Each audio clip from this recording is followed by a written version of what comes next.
Assalamualaikum warahmatullahi wabarakatuh.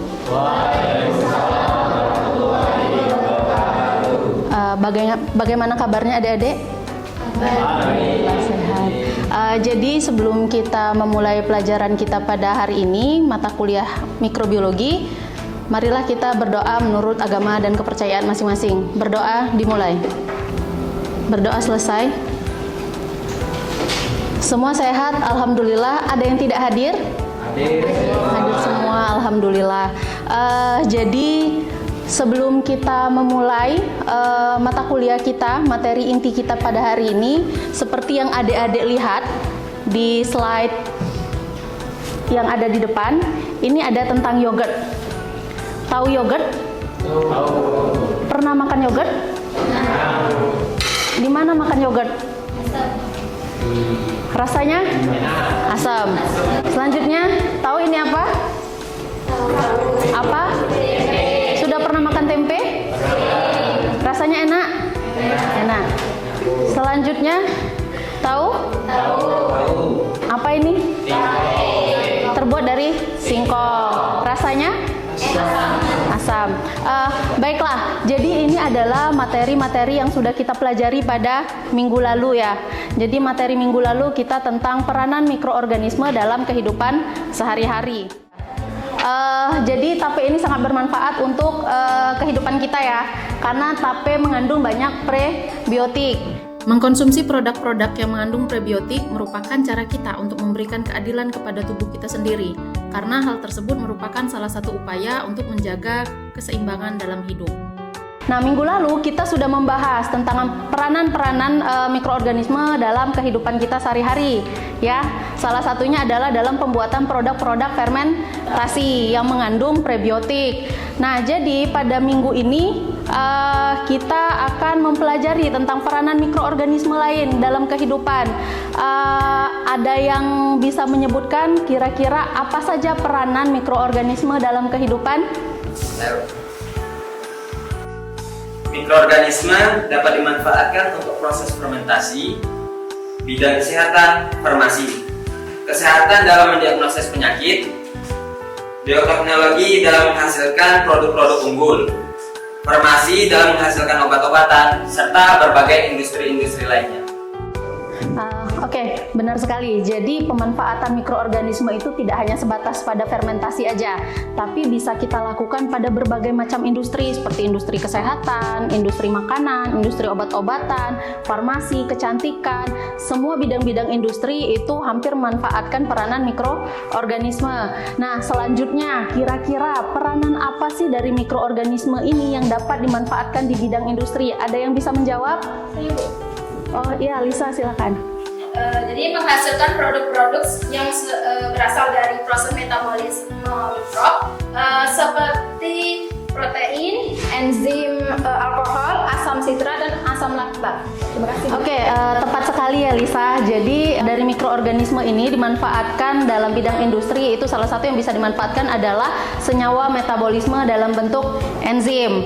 Nah, peranan ini merupakan peranan mikroorganisme dalam kehidupan sehari-hari yang bisa dikomersilkan.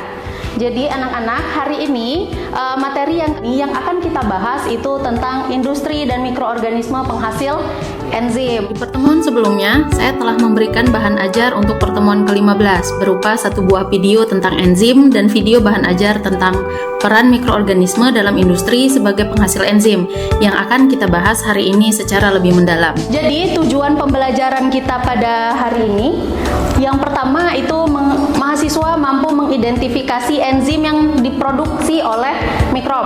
Yang kedua, mahasiswa mampu menjelaskan peranan mikrob dalam industri, terutama dalam menghasilkan enzim. Yang ketiga, mahasiswa mampu mempresentasikan hasil review artikel yang nanti artikel itu berjudul Lipase Producing Ability of Bacteria from Inasua, Fish Fermented Product from Central Molucas, Indonesia. Nah anak-anak, sebelum kita memulai inti, silahkan kalian menonton video yang ibu tampilkan dan silahkan kalian gali informasi sebanyak-banyaknya sehingga nanti ini akan mempermudah kalian untuk menyerap materi-materi yang akan ibu berikan.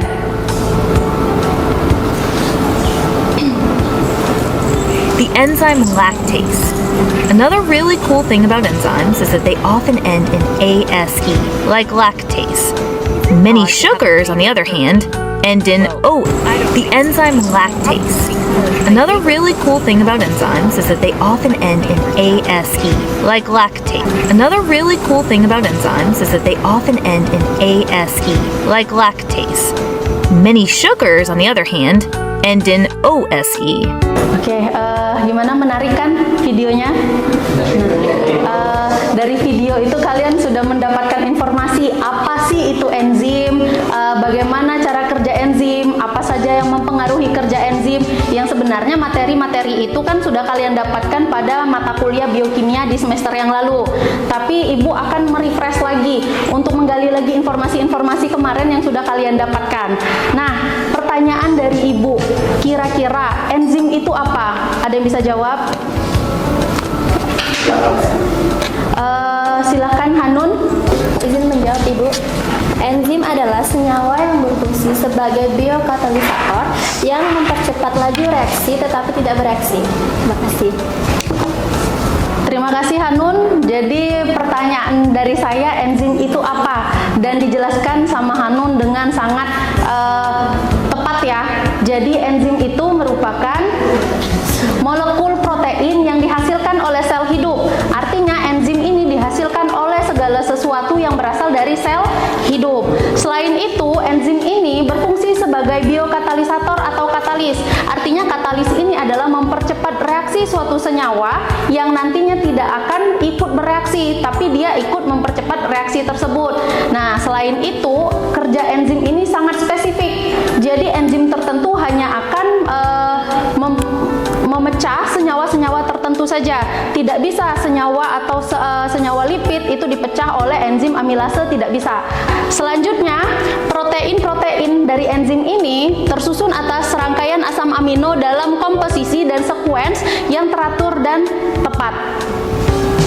Baiklah, selanjutnya adalah peranan enzim dalam dunia industri. Jadi ini enzim dulu, kita belum berbicara tentang mikroorganisme dalam menghasilkan enzim. Nah, peranan enzim dalam dunia industri tadi seperti yang dijelaskan oleh Aziz dan Lisa. Kalau industri obat-obatan, contohnya adalah beberapa penelitian terbaru ternyata telah menemukan bahwa enzim ini mampu dijadikan sebagai obat. Jadi dari enzim diproduksi dan menghasilkan obat-obatan untuk beberapa penyakit tertentu. Selanjutnya adalah industri makanan. Nah, dalam industri makanan tadi selain tempe, selain yogurt, selain tape, ternyata enzim katalase, aminopeptidase, protease, laktoperoksidase hingga lipase itu ternyata dapat membantu meningkatkan masa simpan produk. Jadi produknya lebih awet. Terkait dengan penyimpanan makanan dengan manfaatkan mikroorganisme dalam surah Al-Maidah ayat ke-88 yang artinya, dan makanlah makanan yang halal baik dari apa yang Allah telah rezekikan kepadamu, dan bertakwalah kepada Allah yang kamu beriman kepadanya. Maksudnya, kita harus mengkonsumsi sesuatu yang baik. Dengan peran mikroorganisme, kita mengurangi pengawet-pengawet makanan sintetis yang membahayakan tubuh. Yang ketiga adalah industri pertanian. Dalam industri pertanian, contohnya adalah pemanfaatan ekoenzim. Seperti yang sudah kita lakukan di UIN Sultan Toha Saifuddin Jambi, ada pelepasan ekoenzim di Danau UIN. Nah, tujuannya untuk apa? Bisa jadi untuk menyuburkan tanaman, bisa jadi untuk membuat lingkungan-lingkungan itu yang tadinya tercemar jadi bisa digunakan kembali. Nah, yang terakhir itu adalah industri tekstil. Jadi kalau dalam industri tekstil ini nantinya akan menghasilkan serat-serat kain yang lebih kokoh. Selanjutnya ini, kenapa harus enzim dari mikroorganisme? Jadi jawabannya adalah ini. Yang pertama, produksi yang dihasilkan oleh mikroorganisme, enzim yang dihasilkan oleh mikroorganisme itu ternyata jumlahnya bisa lebih banyak daripada organisme yang lain. Kalau kita lihat pada slide, kalau pada manusia itu dapat menghasilkan enzim itu mulai dari umur 3 sampai 6 bulan. Sedangkan pada tumbuhan tumbuhan atau pada rumput-rumputan itu dari waktu 2 sampai 4 minggu atau 1 sampai 2 minggu. Sedangkan pada mikroorganisme enzim dihasilkan di waktu mulai ke 20 menit hingga 120 menit masa hidupnya dia sudah menghasilkan enzim. Jadi waktunya sangat singkat sehingga jumlah dari produksi enzimnya juga lebih banyak. Selain itu karena tadi pertumbuhannya cepat, maka produksinya bisa dilakukan berkali-kali. Jadi tidak cuma sekali. Jadi dan bisa ditambahi dengan sel-sel yang baru. Kalau manusia, kalau hewan kan nggak bisa, cuma satu organisme itu aja yang bisa menghasilkan. Sedangkan pada mikroorganisme itu bisa menambahkan sel-sel yang baru. Selanjutnya karena pertumbuhannya atau perkembangbiakannya sangat cepat, sehingga senyawa yang dihasilkan juga lebih stabil terhadap apa? Suhu, pH, hingga lingkungan-lingkungan lainnya. Baiklah, selanjutnya kalau tadi kita udah bicara tentang sifat enzim, kita udah bicara bagaimana sih cara memproduksi enzim dari mikroorganisme. Nah, ini adalah tren-tren penelitian yang dilakukan oleh ilmuwan, oleh peneliti-peneliti tentang bagaimana sih mikroorganisme itu memproduksi enzim. Selanjutnya sama penelitian ini adalah penelitian yang saya lakukan itu tentang lipase producing ability of bacteria from Inazua. Jadi apa sih itu Inazua? Inazua itu adalah ikan fermentasi yang berasal dari Maluku Utara, dari Maluku Tengah. Jadi Inazua ini ternyata mampu menghasilkan enzim lipase, yang ternyata enzim lipase ini diproduksi oleh bakteri yang ada pada fermentasi tersebut. Jadi bakteri itu apa dimasukkan Bu ke dalam Inazua? Tidak. Jadi bakteri itu tumbuh dengan alami. Nah, tugas anak-anak sekalian adalah mereview artikel ini. Silahkan anak-anak diskusi setelah ini untuk mereview artikel ini. Yang direview adalah bagaimana metodenya, apa yang dihasilkan, bagaimana sifat-sifat enzim yang dihasilkan oleh mikroorganisme yang ada pada artikel ini. Baiklah, sampai kita di slide akhir pada mata kuliah kita. Terakhir saya mau minta kita untuk menyimpulkan sama-sama materi pada hari ini. Ada yang mau bantu saya untuk menyimpulkan? Saya Bu. Fatan silakan. Baik, dari kesimpulan yang saya dapat, mikroorganisme memiliki peranan yang amat banyak dalam kehidupan. Salah satunya peran dalam bidang industri, senyawa-senyawa metabolisme mikrob, contohnya enzim dapat dimanfaatkan bagi beberapa industri untuk menghasilkan bahan-bahan seperti deterjen, obat-obatan, meningkatkan kualitas makanan dan minuman, dan lain-lain. Terima kasih Bu. Baik, luar biasa ya kesimpulannya. Jadi kita dapat menyimpulkan kalau ternyata kegunaan mikroorganisme itu bukan cuma di bidang makanan saja, tapi di bidang industri-industri lainnya. Mau itu kesehatan tadi seperti yang telah kita bahas, dia bisa menghasilkan obat-obatan melalui enzim. Selanjutnya pada industri tekstil, dia bisa menghasilkan serat kain yang sangat kokoh dan juga dengan metode-metode yang sangat terstruktur. Jadi silahkan anak-anak setelah ini kerjakan tugas reviewnya yang tadi saya beri dan kalian diskusikan. Sebelum kita menutup materi kita pada hari ini, silahkan anak-anak scan barcode ini. Ini adalah soal pretest. Jadi soal pretest ini langsung dikerjakan pada hari ini. Silahkan di scan melalui handphone masing-masing. Baiklah, terima kasih karena telah mengerjakan soal pretest yang saya berikan. Hasilnya semoga memuaskan. Selanjutnya di pertemuan ke-16 minggu depan kita akan melaksanakan UAS. Jadi silahkan anak-anak belajar untuk UAS minggu depan. Jadi materi yang akan diujikan dalam ujian akhir semester minggu depan itu materi dari pertemuan ke-9 sampai pertemuan hari ini. Silahkan pelajari, untuk kisi-kisinya itu sudah ada di setiap modul yang sudah saya berikan kepada anak-anak sekalian.